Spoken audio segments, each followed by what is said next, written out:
ये और भाई साहब के ड्रामा डाई हार्ड फैंस, आपका क्या हाल है। तो आज हम आपके लिए लेकर आ गए हैं सुपर कोरियन सीरीज। देखो, इसका इंट्रो देने की जरूरत है नहीं, क्योंकि आप इसके पहले 1 मिनट को देख लेंगे ना तो नारे लगाएंगे कि हमारी मांगे पूरी करो, बाकी एपिसोड्स पेश करो। इतनी भरपूर एंटरटेनमेंट करने वाली ये सीरीज है जिसका नाम है मॉन्स्टर, जो कि 2016 में रिलीज हुई थी। आपको कहने की जरूरत तो है नहीं, सब्सक्राइब आप कर देंगे। लाइक की मैं अपेक्षा करता हूँ मूवी के खत्म होने के बाद। तो कहानी की शुरुआत में दिखाते हैं अपने हीरो को, जिसका नाम है ली। ये बहुत ही अमीर घर का लड़का है। एक्चुअली हुआ ये था कि 1 साल पहले बेचारे का एक्सीडेंट हो गया, उसमें उसकी आंखों की रोशनी चली गई थी। लेकिन इस 1 साल में उसकी सुनने की शक्ति कई गुना ज्यादा तेज हो गई कि वो दूर से कोई फुसफुसा भी लेना उसको साफ साफ सुन लेता है। घर के नौकर तो धीमी आवाज में कहते हैं कि मालिक तो देख नहीं सकता, क्यों ना कुछ कीमती चीजें चुरा ले। हाँ, पर ली एक एक शब्द साफ सुन लेता है दोस्तों, और वो उनका दिया हुआ खाना नीचे फेंक देता है। फिर होती एक मीटिंग। ये देखिए, ये है ली की मौसी, जिसका नाम है मोना। ली को तो इन पर भी शक है कि कहीं उसके पेरेंट्स का एक्सीडेंट इसने तो नहीं करवाया। वो कहता है कि नौकरों को आज ही काम से निकाल दो बस। मोना कहती है, अरे एक ही हफ्ते में कितने लोगों को नौकरी से निकालोगी तुम। पर ली को दोस्तों इसकी कोई परवाह नहीं होती। वो कहता है जो मुझे पसंद नहीं, बस सिंपल। उन्हें मैं अपने साथ रखना ही नहीं चाहता, कहकर वो चला जाता है। ली को दोस्तों सिर्फ एक इंसान पर विश्वास है, और वो है उसका लॉयर शॉन। वो कार में जाते हुए शॉन से कहता है कि कुछ दिन बाद मेरा जन्मदिन है और मैं 20 साल का हो जाऊंगा, तब ये सारी प्रॉपर्टी मेरी हो जाएगी, राइट। फिर मुझे कोई धोखा नहीं दे सकता। लेकिन मुझे मोना पर अभी भी शक है कि वो मेरी प्रॉपर्टी हड़पने की पूरी कोशिश कर रही है, इसलिए आप उस पर नजर रखिएगा प्लीज।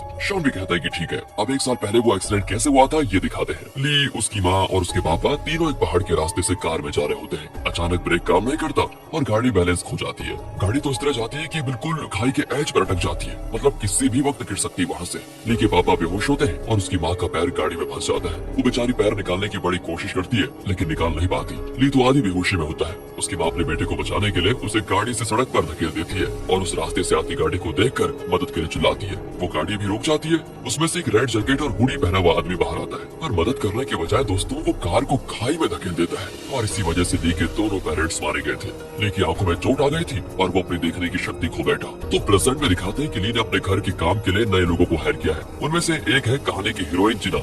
ली को देखते दोस्तों वो चौंक जाती है कि जिसका मुंह तक देखना वो चाहती नहीं थी, उसके लिए अब काम करना पड़ रहा है उसको। तो यहाँ फ्लैशबैक में दिखाते हैं कि 3 दिन पहले ली अपने बनाए हुए हॉस्पिटल में ट्रीटमेंट के लिए गया था, क्योंकि ली को डर है कि मोना उसे किसी भी वक्त जान से मारने की कोशिश करेगी, इसलिए उसने अपने लिए कई बॉडीगार्ड्स रखे होते हैं। होता यह है कि उसी हॉस्पिटल में जिना का भाई कोई ट्रीटमेंट ले रहा होता है। असल में जिना के पापा इसी हॉस्पिटल में सिक्योरिटी गार्ड है। वो जिना को बताते हैं कि हॉस्पिटल का ओनर बहुत ही रहमदिल आदमी है, उसने तुम्हारे भाई की ट्रीटमेंट कॉस्ट भी कम कर दी है, और वो जरा गर्म मिजाज का आदमी है, बात बात पर गुस्सा हो जाता है, ध्यान रखना। वो बस आने वाला है, इसलिए जरा ध्यान से पेश आना उसके सामने, कहकर दोस्तों वो चले जाते हैं। अब ली हॉस्पिटल आकर बाथरूम जाता है तो वहाँ कोई पीछे से उसे कस के पकड़ लेता है। वो घबरा जाता है कि कहीं ये मोना का भेजा हुआ कोई आदमी तो नहीं जो शायद मेरा कत्ल करने की कोशिश कर रहा है। असल में दोस्तों वो जिना का भाई होता है। इतने में गार्ड्स जिना के भाई को पकड़ लेते हैं और ली उसको बुरी तरह डांट रहा होता है कि ये क्या बदतमीजी है। इतने में जिना भी आ जाती है और ली पर चिल्लाती है कि एक बीमार लड़के से कोई इस तरह बात करता है क्या, तुम्हारा दिमाग तो ठीक है ना। दोस्तों जिना नहीं जानती थी कि ली की क्या परेशानी है, और वो उसको बहुत बुरा भला कह देती है। इतने में जिना के पापा आकर ली के आगे घुटने टेक देते हैं कि प्लीज इनको माफ कर दीजिए, ये दोनों मेरे बच्चे हैं,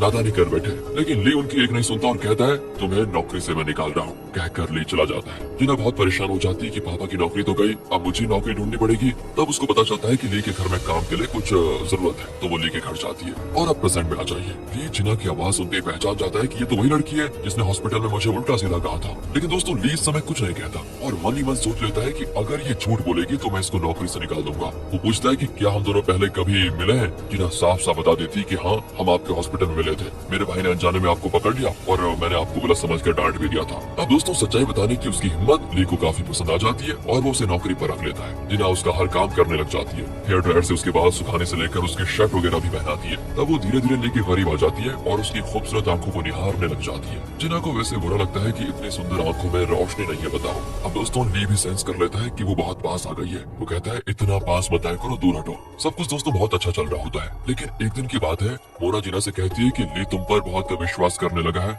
इसलिए तुम्हें मेरा एक काम करना होगा। तुम उसकी हर बात को मुझे इन्फॉर्म करते रहना कि वो कहाँ जाता है, किससे बात करता है, क्या फैसले लेता है। अगर तुमने मेरा काम कर दिया तो मैं तुम्हारे पापा को उनकी नौकरी वापस दिलाऊंगी और तुम्हारे भाई का हॉस्पिटल बिल भी मैं भर दूंगी। दोस्तों ये सारी बातें ऊपर खड़ा ली सुन रहा होता है, क्योंकि उसके कान तो हमने जैसे आपको पहले बताया बहुत तेज है। फिर जिना ऊपर आती है तो ली कहता है मैंने तुम्हें नौकरी से निकाल दिया, तुम जा सकती हो। जिना पूछती है मुझे नौकरी से निकाल दिया मतलब, मैंने ऐसी कौन सी गलती कर दी। ली कहता है तुम मोना के साथ मिल गई हो और मुझ पर जासूसी कर रही हो। और दोस्तों ये सुनकर जिना को गुस्सा आ जाता है। वो कहती है कि एक तो आपकी वजह से मेरे पापा की नौकरी गई, जबकि उनकी कोई गलती नहीं थी। आज भी आप बिना सोचे समझे फटाक से मुझे नौकरी से निकालने पर उतरा है, क्या बात है। अरे जल्दबाजी में ले हुए फैसले कितने लोगों की जिंदगी बर्बाद कर रहे हैं, कुछ पता है आपको? इसका अंदाजा है कुछ? इतना घमंड ठीक नहीं होता। और आपको क्या लगता है कि आप अंधे हैं इसलिए आप दुखी हैं? सच तो यह है कि आपका एटीट्यूड ही ऐसा है कि आपको अपने अलावा और किसी का लिहाज ही नहीं है। अगर आप हर किसी पर यूं ही शक करते रहे ना तो जिंदगी भर अकेला ही रहना पड़ेगा आपको कोई साथ नहीं मिलेगा। कहकर दोस्तों जिना उस पर तकिया फेंक कर चली जाती है। एंड ली को भी बहुत गुस्सा आता है। अगले दिन मोना की असिस्टेंट ली को कॉल करके बताती है कि आपकी जानकारी के बिना आपका हॉस्पिटल बिकने वाला है, प्लीज जल्दी आ जाइए। ली घबराकर अपने लॉयर शॉन को कॉल करके कहता है कि मुझे तुरंत हॉस्पिटल जाना है, तुम अभी आ जाओ। वो भी कहता है ठीक है और कॉल कट कर देता है। लेकिन अपने आदमियों से कहता है कि तुम तुरंत ली के घर जाओ और उसे घर से बाहर कदम भी मत रखने देना। वो तुरंत जाकर ली को एक कमरे में बंद कर देते हैं दोस्तों। तब ली को समझ में आ जाता है कि शॉन भी मोना से मिला हुआ है। लेकिन दोस्तों ली फिर भी किसी तरह हॉस्पिटल का सेल रोकना चाहता है। उस कमरे में वो एक कैंची ढूंढ निकालता है और वहाँ के स्क्रीन वगैरह को कट करके एक रस्सी बनाता है। उसकी मदद से नीचे उतरकर सड़क पर आ जाता है। अब वो लिफ्ट मांगने के लिए खड़ा होता है कि तभी वहाँ पर जिना अपने स्कूटर में आती है। वो कहती है यहाँ चिल्लाकर कोई फायदा नहीं है, यहाँ कोई टैक्सी नहीं आती। अब जिना की आवाज सुनकर वो चिढ़ जाता है और कहता है कि चलो चलो अपना रास्ता नापो तो मुझे मेरे हाल पे छोड़ दो। जिना भी चली जाती है। ली बेचारा नीचे सड़क पर उतरने की कोशिश करते हुए गिर जाता है और एक कार के नीचे आते हुए बच जाता है। जिना भी ये सब कुछ देखकर उस पर तरस खाती है और उसे लिफ्ट देने के लिए मान जाती है। ली के पास भी और कोई रास्ता नहीं होता क्योंकि उसको जल्दी हॉस्पिटल जो पहुंचना है। वो पीछे बैठकर जिना को कस के पकड़ लेता है। जिना उसको डांटती है, अरे ये क्या कर रहे हो? वो कहता है मैं सड़क पर गिर गया तो इसलिए पकड़ रहा हूँ, वरना मुझे कोई शौक नहीं है किसी को पकड़ने का। ठीक है लेकिन धीरे पकड़ो समझे, मैं तुम्हें नीचे नहीं गिराऊंगी, आराम से पकड़ो। और दोस्तों इस तरह पकड़म पकड़ाई की बातें करते करते दोनों हॉस्पिटल पहुंच जाते हैं। ली सीधे कॉन्फ्रेंस रूम में जाकर कहता है कि यहाँ जो भी डीलिंग होने जा रही है मेरी नॉलेज के बिना हो रही है, मेरी मर्जी के बगैर इस हॉस्पिटल को कोई नहीं बेच सकता। और दोस्तों ये देखिए ये इस कहानी का विलन नाथन जो इस हॉस्पिटल को खरीदना चाहता है।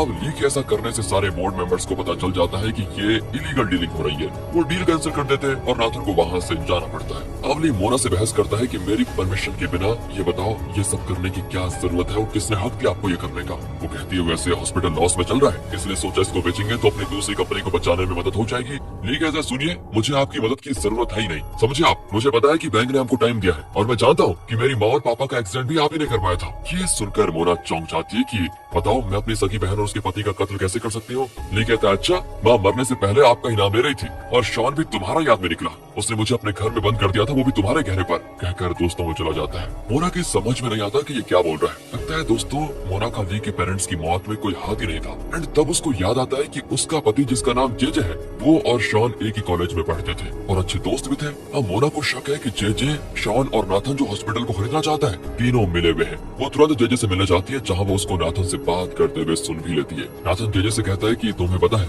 1 साल पहले जो काम तुमने अधूरा छोड़ दिया था उसी का नतीजा आज ये ली है और ये हमारा सारा प्लान चौपट कर रहा है। जल्दी एक काम करो इस ली को खत्म करो। ये सारी बातें सुनकर मोना कहती है तुम इतने गिर जाओगे ये मुझे पता नहीं था। जेजे कहता है देखो ये सब मैंने हम दोनों के लिए तो किया है, तुम भी कुछ कम नहीं हो। वैसे तुमने तो जानबूझकर डॉक्टर को ली से ये कहने पर मजबूर किया कि उसकी आंखें कभी ठीक नहीं हो सकती। मैं बुरा हूँ तो तुम भी कोई कम नहीं हो, चलो यहाँ से।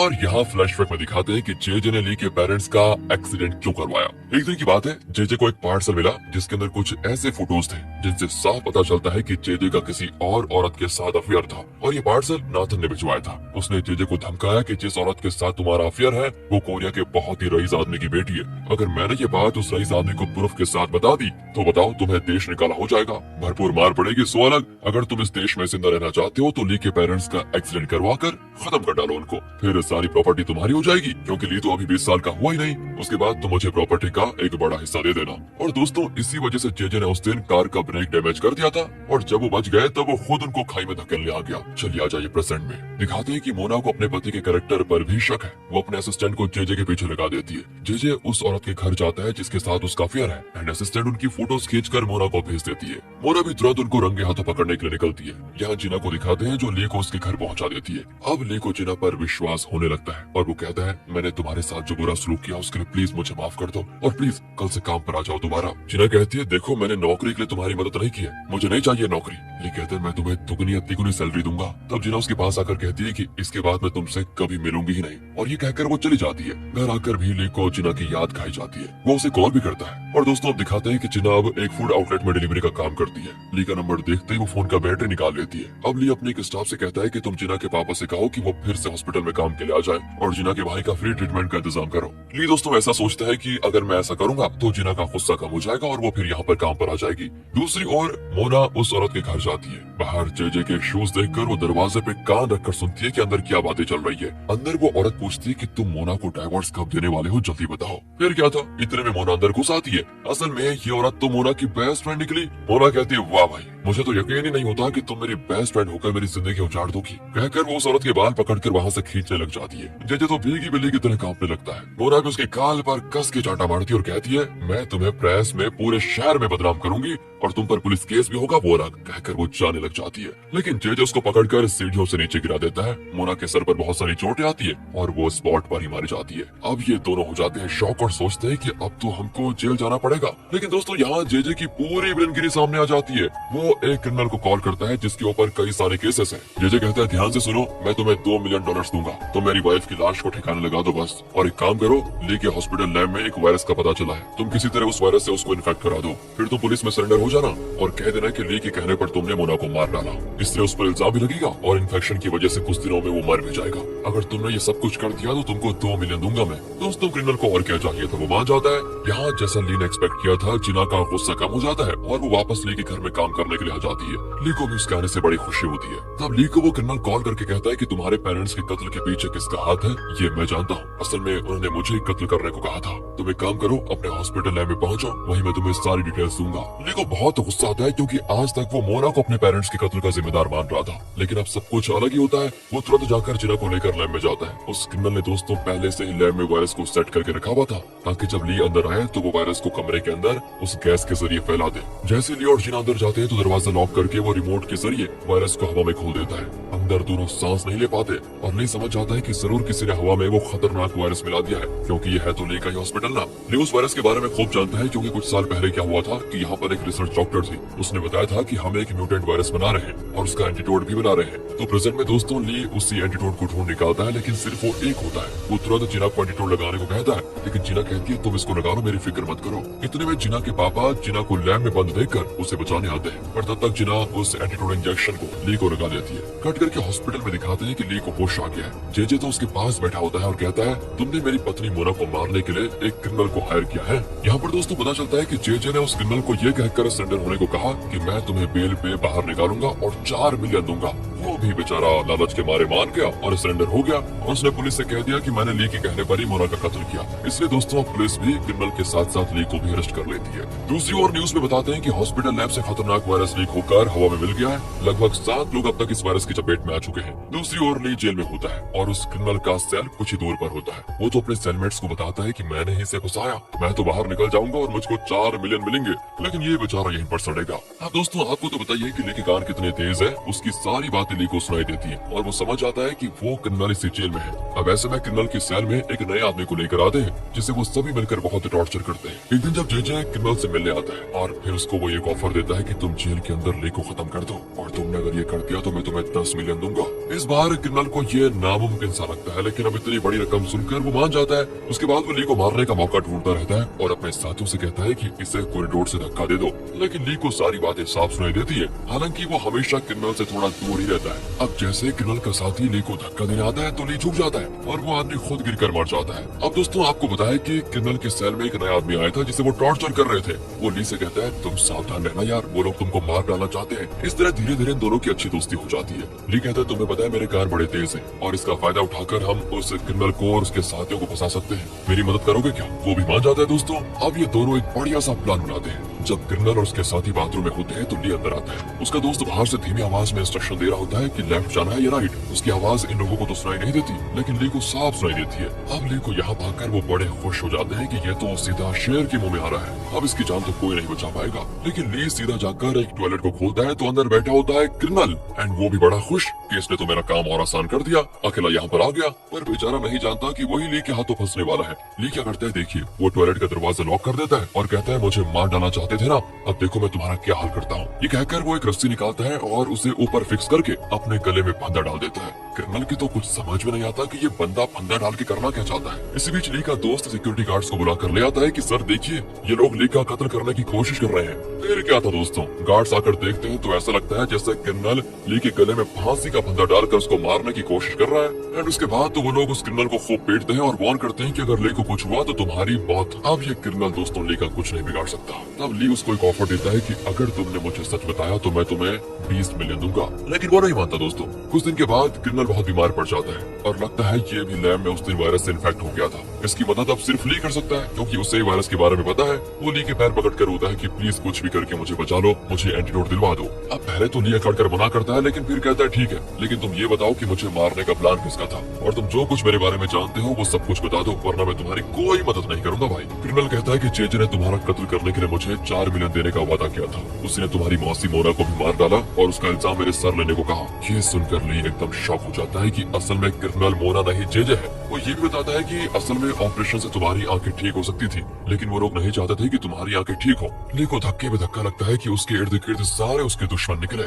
सब कुछ बताकर वो क्रिमिनल गिर जाता है। अब उसे और ली को एम्बुलेंस में हॉस्पिटल लेकर जाया जाता है। वहाँ जेजे भले आदमी की तरह डायलॉग मारता है कि अरे हमारे परिवार के तुम इकलौते वारिस हो, मैं तुम्हें कैसे भी करके बेल दिलाने की पूरी कोशिश करूंगा। पर दोस्तों ली को तो इसका असली चेहरा पता है, वो एकदम चुप रहता है। फिर ली को उसे हॉस्पिटल में एडमिट किया जाता है। अब ली एक नए लॉयर को हायर करता है और बताता है मुझे मोना के और मेरे पेरेंट्स के कत्ल में जेजे पर शक है, आप कैसे भी करके उसको अरेस्ट करवाइए। तभी अचानक वहाँ पर जेजे आता है तो नया लॉयर जेजे से मिलने जाता है। इसी बीच ली गार्ड से कहता है कि प्लीज आप दरवाजा खोल दीजिए, मुझे घुटन हो रही है। असल में दोस्तों वो इन दोनों की बातें सुनना चाह रहा था। नया लॉयर जेजे से कहता है कि ली को आप पर शक है। जेजे कहते हैं अरे उसे अपने पेरेंट्स की मौत के बाद गहरा सदमा लगा, इसलिए उसको हर किसी पर शक होता है। यह एक तरह की मेंटल प्रॉब्लम है तो हमें उसको किसी मेंटल हॉस्पिटल में भर्ती करवाना चाहिए। अब ये सुनकर दोस्तों ली वहाँ से भागने की कोशिश करता है, लेकिन उसका हाथ हैंडकफ से पैड पर बंधा होता है। उस रात होता यह कि कोई उसको बचाकर बाहर लेकर आ जाता है और ये कोई और नहीं मोना के असिस्टेंट है। वो उसको एक गाड़ी में बिठाकर लेकर तो जाती है, लेकिन अब पुलिस उनके पीछे पड़ जाती है। इसी बीच जेजे को भी पता चल जाता है और वो भी ली को ढूंढने में लग जाता है। इसी बीच होता यह है कि मोना के असिस्टेंट ली को बीच रास्ते में उतार देती है क्योंकि पुलिस इनकी गाड़ी के पीछे पड़ी हुई थी। वो कहती है तुम जल्दी उतरो और एक टैक्सी लेकर किसी सेफ जगह पर निकल जाओ।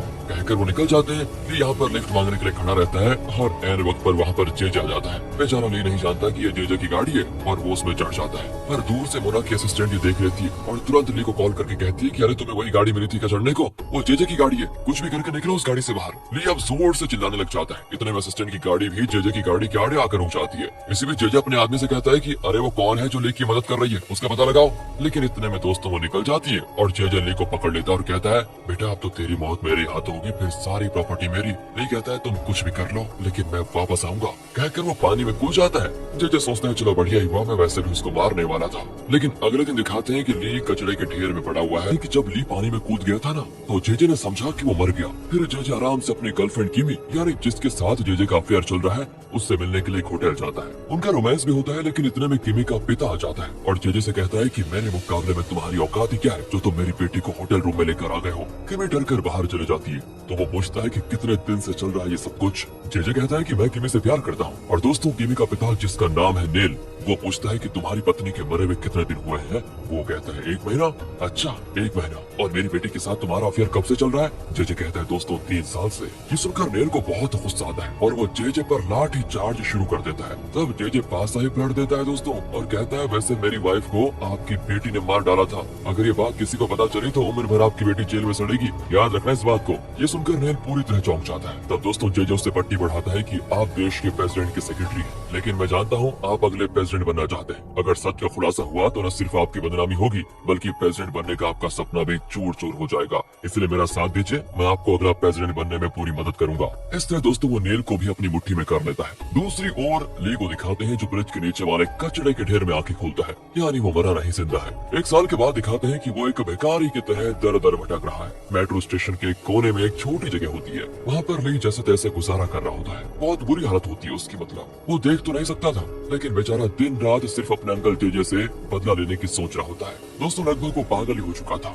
एक दिन की बात है, वो मेट्रो स्टेशन में एक लड़की से टकरा जाता है और ये कोई और नहीं है, ली की मौसी मोना की असिस्टेंट है जिसका नाम है पैनी। वो ली को पहचान ही नहीं पाती और कहती है सॉरी ये गलती से टकरा गई। कहकर वो निकलती है लेकिन ली उसकी आवाज को पहचान जाता है और कहता है अरे मुझे पहचाना नहीं तुमने, मैं ली हूँ, तुम पैनी हो ना। लेकिन उससे विश्वास ही नहीं होता कि ली जो इतने बड़े घर का लड़का है उसकी ऐसी हालत हो चुकी है। वो उसे पहचानने से इनकार करते हुए चली जाती है। असल में 1 साल पहले जब ली को जेजे से खतरा था तो इसने ली को बचाया था, लेकिन उसने सिर्फ इसीलिए मदद की थी क्योंकि उस वक्त ली ने उस जानलेवा वायरस का एंटीडोट ले लिया था और उसके शरीर में उस वायरस के एंटीबॉडीज बन गए थे। और पैनी बताए क्या करना चाहती थी, उसके शरीर से उसका खून निकालकर उसके जरिए एंटीडोट बनाकर पैसे कमाना चाहती थी। लेकिन अब ली की हालत देखकर वो तुरंत भाग जाती है। यहाँ ली प्लेटफॉर्म पर बैठकर म्यूजिक बजाता है और कुछ लोग पैसे डालते हैं। इस तरह उसका गुजारा चलता है दोस्तों। तब एक लड़का उसे बताता है कि कुछ लोग तुम्हारी तुम्हारी जगह से पैसे चुरा रहे हैं। ली डर कर तुरंत वहाँ पर जाता है तो कुछ आदमी उसके पैसे चुराने आए होते हैं। ली उन पर चिल्ला देता है कि मेरे पैसे चुराने की हिम्मत कैसे की तुम लोगों ने, कहकर वो अपने पैसे उनसे छीन लेता है।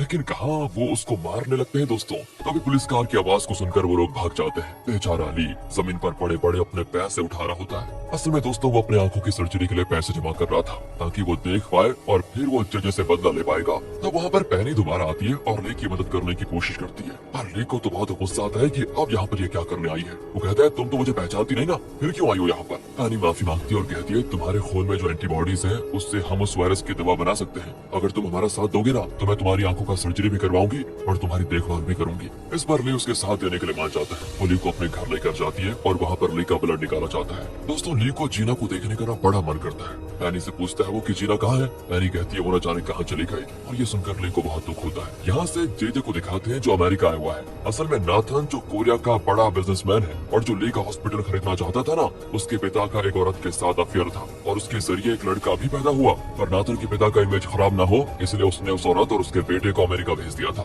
ये बात जेजे को पता चली और वो अमेरिका में उनके घर आ जाता है। जेजे अंदर जाता है तो पता चलता है उस लड़के ने किसी की जान ले ली और अपनी माँ पर भी गन तान कर खड़ा होता है। तब जेजे उसको रोक कर अपने साथ लेकर आता है और कार में बैठा लेता है। इतने में पुलिस आकर उस लड़की की माँ को अरेस्ट करके लेकर जाती है। इस लड़के का नाम है एंड्रयू, यानी एंड्रयू नाथन का सौतेला भाई है दोस्तों। असल में जेजे नाथन से बदला लेना चाहता है और एंड्रयू के जरिए वो नाथन की कंपनी पर कब्जा कर लेना चाहता है। वो एंड्रयू से कहता है कि तुम ये सब क्या कर रहे हो बेटा, कोरिया में तुम्हारे पिता बहुत बड़े आदमी है, उनके बाद उनका सारा बिजनेस तुम्हें तो संभालना है। पर एंड्रयू कहता है वो मुझे कई साल पहले छोड़कर चले गए, मेरा उनसे अब कोई लेना देना नहीं है। वैसे आप मुझ पर इतना तरस क्यों खा रहे हैं और मुझे पुलिस से क्यों बचाया आपने। जेजे कहता है तुम रईस बाप के बेटे हो और तुम्हें जेल में सड़ना नहीं है, समझे। मैं तुम्हें आगे बढ़ाऊंगा और पढ़ लिख कर तुम कोरिया अपना और अपने पिता का बिजनेस संभालना। इस तरह वो एंड्रयू को नाथन के खिलाफ भड़काने की पूरी कोशिश में जुट जाता है। यहाँ पैनी ने जैसा ली को प्रॉमिस किया था कि अगर तुम हमें अपना खून देते रहोगे तो हम तुम्हारा आई सर्जरी करवाएंगे, उसी के मुताबिक वो ली की सर्जरी भी करवाती है। ली नहीं चाहता कि कोई उसे पहचाने, इसलिए आई सर्जरी के साथ साथ उसका फेस का प्लास्टिक सर्जरी भी करवाया जाता है। और जब उसकी पट्टी खुल रही होती है तो उसका वॉइस ओवर सुनाई देता है कि मुझे एक नया चेहरा मिलने वाला है। जेजे समझ रहा है कि मैं मर चुका हूँ, पर वो नहीं जानता कि उसकी जान लेने के बाद ही मैं मरूंगा। दोस्तों इसके 5 साल के बाद दिखाते हैं कि ली ने अमेरिका जाकर पढ़ाई की और अब नाथन की उस बड़ी कंपनी में इंटरव्यू देने जा रहा है, जहाँ पर अब जेजे एक बड़ी पोजीशन पर है। अगर ली को वहाँ जॉब मिल गई तो वो नाथन के करीब आ जाएगा और उससे और जेजे से बदला ले पाएगा। यही है दोस्तों ली का लक्ष्य। दूसरी ओर नेल जेजे की मदद से एक बहुत बड़ा पॉलिटिशियन बन गया है। वो भी अब जेजे को बहुत सपोर्ट करता है। लेकिन दोस्तों प्रॉब्लम यह है कि ली का अब जेजे के करीब जाना बड़ा मुश्किल है, क्योंकि वो बहुत पावरफुल बन चुका है। ली के पास बस एक ही रास्ता है कि वो किसी तरह उस कंपनी को ज्वाइन कर ले और वहाँ से अपने दुश्मनों से बदला ले। पैनी अक्सर यहाँ ली से बात करती है और उसे नाथन और जेजे के बारे में अपडेट्स देती रहती है। ली फिर पूछता है कि जिना का कुछ पता चला क्या, पर पैनी जिना के बारे में कुछ नहीं जान पाई थी। यहाँ से अब जिना को दिखाते हैं दोस्तों, जो एक मेमोरियल में खड़ी होती है। असल में जिना को बचाने की कोशिश में उसके पिता की मृत्यु हो गई थी और दोस्तों अब वो अपने मन में कहती है कि पापा आज मेरा एक बड़ी कंपनी में इंटरव्यू है,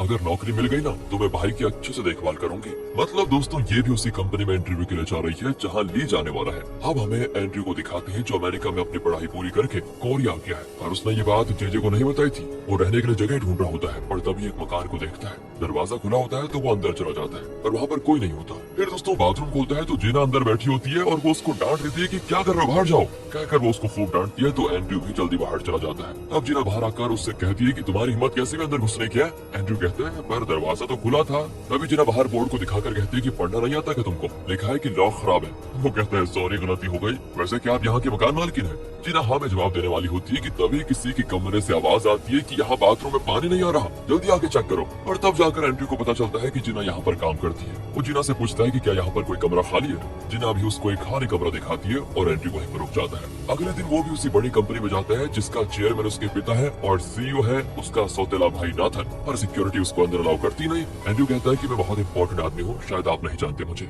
इतने में अनाउंस होता है कि चेयरमैन आ रहे हैं और दोस्तों इस पर सारे सिक्योरिटी गार्ड्स वहाँ चले जाते हैं। अब चेयरमैन जो एंड्रयू का भी पिता है वो आ जाता है, उसके पीछे जेजे भी होता है। वो एंड्रयू को देखकर थोड़ा घबरा जाता है कि ये तो अमेरिका में था, यहाँ पर कैसे आ गया। चेयरमैन के जाने के बाद वो एंड्रयू से मिलता है और उसे खूब डांटता है कि तुम मुझे बिना बताए यहाँ पर कैसे आ टपके। एंड्रयू दोस्तों हंसकर कहता है कि अरे आपने ही तो कहा था कि पढ़ाई खत्म करके कोरिया आ जाना, सो मैं आ गया। जेजे जेजे कहता है कि ध्यान से सुनो, अगर किसी को पता चल गया ना कि तुम चेयरमैन के नाजायज बेटे हो तो सारा प्लान चौपट हो जाएगा। एंड्रयू कहता है कि मैं क्या करता बताओ, माँ भी चल बसी, मेरा अमेरिका में कोई नहीं था इसलिए यहाँ पर आ गया। जेजे कहता है कि ठीक है अब आ ही गए हो तो कल इस कंपनी में शैडो एजेंट की पोजीशन के लिए एग्जाम होगा, तुम भी आ जाना। अगर जॉब मिल गई तो तुम चेयरमैन यानी अपने पिता के करीब आ पाओगे। कहकर वो एग्जाम क्वेश्चंस के आंसर भी उसे पकड़ा देता है। अगले दिन कैंडिडेट्स एग्जाम देने आते हैं। एनी ली को भी वहाँ पर लेकर आती है। वो दरवाजा खोलकर बाहर निकलता है तो एक लड़की से टकरा जाता है और उस लड़की के बुक्स गिर जाते हैं। वो उसको खूब डांटती है कि इडियट दिखाई नहीं देता क्या, लेकिन उसकी आवाज को सुनकर वो चौंक जाता है क्योंकि ये जीना की आवाज है। असल में उसने बिल्कुल ठीक पहचाना था, लेकिन पहले तो वो देख नहीं पाता था और उसने कभी जीना को देखा ही नहीं था। वो जीना को बहुत देर देखते रह जाता है। जीना पूछती है कि आंखें फाड़ कर क्या देख रहे हो, अंधे हो क्या। इतने में एंड्रयू वहाँ पर आ जाता है जो खुद भी एग्जाम देने आया है। वो जीना का नाम पुकार कर कहता है कि अरे आप मुझे छोड़कर क्यों आ गई। यहाँ दोस्तों एक और ट्विस्ट सामने आता है कि जीना ने अपना नाम बदल लिया था और उसी नाम से एंड्रयू से पुकारता है। और अब ली और कंफ्यूज हो जाता है क्योंकि आवाज तो एकदम जीना की लग रही है, लेकिन एंड्रयू ने उससे किसी दूसरे नाम से पुकारा। तो इतने में जीना एंड्रयू पर बरस पड़ती है कि तुम होते कौन हो मेरे साथ घूमने वाले, जान पहचान हो गई, इसका मतलब ये नहीं कि मैं तुम्हारे हाथ में हाथ डालकर चलो, जाओ यहाँ से। ये करके वो एंड्रयू को डांट कर भगा देती है। अब दोस्तों ली को लगता है कि शायद इसकी आवाज जीना जैसी है पर ये कोई और ही होगी। जीना भी ली को नहीं पहचान पाती क्योंकि ली ने अपने चेहरे का प्लास्टिक सर्जरी जो करवाया था। यहाँ से सीधे एग्जाम हॉल को दिखाते हैं जहाँ ली, जीना और एंड्रयू तीनों एग्जाम दे रहे होते हैं। अब क्योंकि एंड्रयू को तो सारे आंसर्स पहले से मिल चुके थे, वो फटाफट लिख रहा होता है। ली भी जल्दी खत्म कर लेता है, लगता है उसने बहुत अच्छे से तैयारी की थी।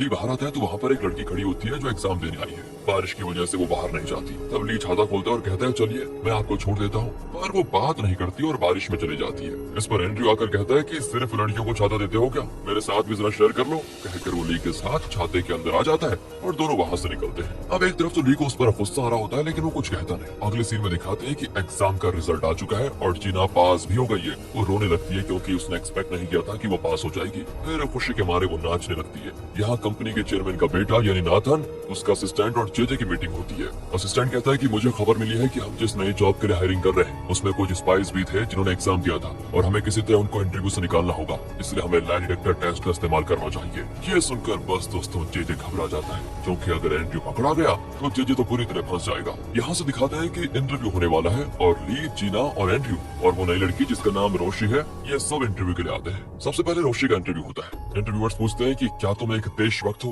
वो कहती है हाँ। लाई डिटेक्टर में दिखाता है कि वो सच बोल रही है। अगला सवाल होता है कि तुम इस कंपनी को ज्वाइन क्यों करना चाहती हो। रोशी कहती है ये कंपनी हमारे देश की उन्नति के लिए बहुत जरूरी है और इस कंपनी को ज्वाइन करके मैं इसे और आगे बढ़ाना चाहती हूँ क्योंकि मैं चाहती हूँ कि इस देश की उन्नति में मेरा अहम योगदान रहे। लाई डिटेक्टर भी दोस्तों यही दिखाता है कि ये सच बोल रही है और इस आधार पर वो रोशी को सिलेक्ट कर लेते हैं। नेक्स्ट जीना की बारी आती है। वो थोड़ा डर रही होती है क्योंकि उसने अपना नाम चेंज कर लिया था, लेकिन वो पूछते हैं कि तुम्हारा इस कंपनी को ज्वाइन करने के पीछे क्या मकसद है। जीना सच बता देती है कि मुझे पैसों की सख्त जरूरत है, इसीलिए मैं इस नौकरी के लिए आई।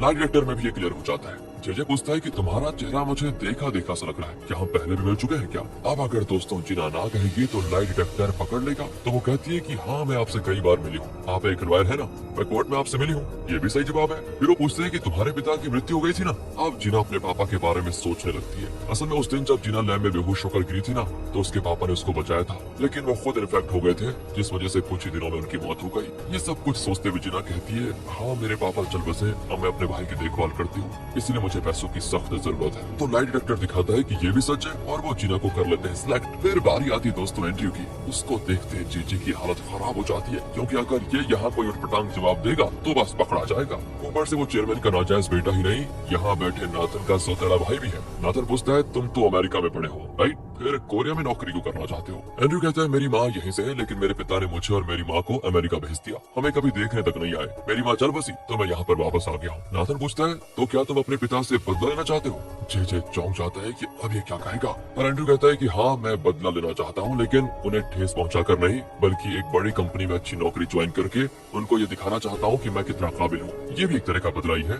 लाई डिटेक्टर भी दोस्तों इसको क्लियर कर देता है। उन्हें एंड्रयू का जवाब काफी इम्प्रेस कर देता है और वो उसको कर लेते हैं सिलेक्ट। चलिए अब ली की बारी आती है तो वो सबसे पहले जेजे को देखकर बहुत गुस्सा होता है लेकिन शांत बैठा होता है। नाथन उसके सर्टिफिकेट्स देखकर कहता है तुम्हारा नाम इसमें कुछ बदला सा लग रहा है। अब ली को सच बताना पड़ेगा, लेकिन वो अलग ही ढंग से सच बताता है। कहता है बचपन में एक दुर्घटना में मैं लगभग मर गया था पर मैं जिंदा बच गया। मुझे लगा कि मेरी लाइफ में जो प्रॉब्लम्स हैं वो मेरे नाम की वजह से, इसलिए मैंने अपना नाम चेंज कर लिया और अमेरिका जाकर खूब पढ़ाई की। अब मैं अपने देश लौटा इस उम्मीद से कि एक अच्छी कंपनी में जॉब करके लाइफ में आगे बढ़ूंगा।